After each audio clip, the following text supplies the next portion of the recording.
Office जाने बेलामा म पिरियड भएर त्यसमाथि पनि पिरियड क्राम्प्स आएर I was about to die जस्तो भइरहेको थियो। Hi everyone, welcome to my day in life. अनि आज म बिहानै उठेँ, फ्रेस भएँ, ह्याप्पी नै थिएँ। बिहानसम्म खानासाना पकाएँ, पूजासुजा गरेँ, साधना पनि गरेर भ्याएँ। अनि आज चाहिँ म अफिस चाहिँ खाजाको लागि यो पपकर्न लान्छु भनेर पपकर्न फुराएँ। यस्तो मजाले यत्रो धेरै कन्तीभरि भएको थियो अनि म खुसी भएँ।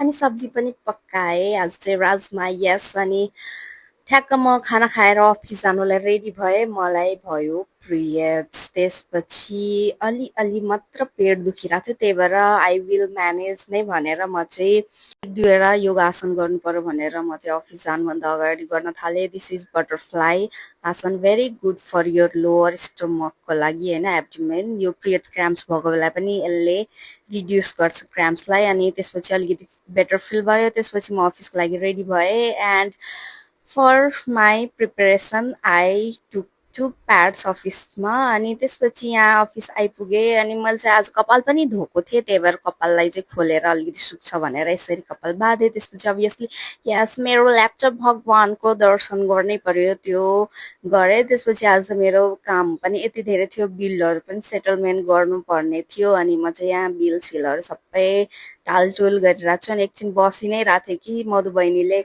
यहाँ तातो तातो दुध लिएर आइदिए। अनि अलिकति पेट दुखे जस्तो भइरहेको थियो, यस, पिरियड्स क्याम्प भएको बेला यस्तै नै हो। अनि त्यसपछि मैले तातो दुध खाएँ, अलिकति बेटर फिल भयो। त्यसपछि म चाहिँ अरू काम पनि गर्नुपर्ने थियो, सरसँग डिस्कसन गर्दै नै गरिरहेको थिएँ अनि आफ्नो काम पनि गरिरहेको थिएँ। त्यसपछि आज चाहिँ हाम्रो माथि फर्स्ट हाफतिर चाहिँ मिटिङ भयो। त्यसपछि म निक्लिएँ माथि हलतर्फ।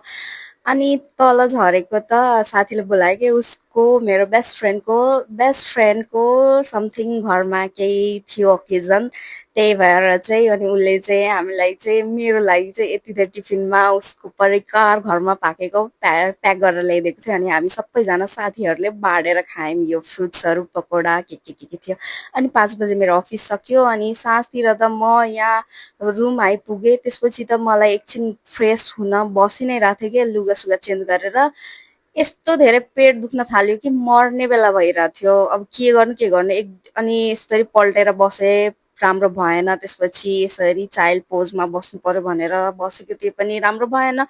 पेट दुखेर म रुन रुन खोजिरहेको थियो, साँझतिर रोएँ नै। त्यसपछि मेडिसिन ल्याएर खाएँ अनि यस्तो भएको थियो चिकित्सा। त्यसपछि आन्टीले जौलो बनाएर ल्याइदिनु भयो। फेरि हिमांशुको मम्मीले मेरो लागि जौलो ल्याइदिनु भयो क्या, दुईवटा। अनि आज मेरो दिन यसरी बित्यो। Okay, by.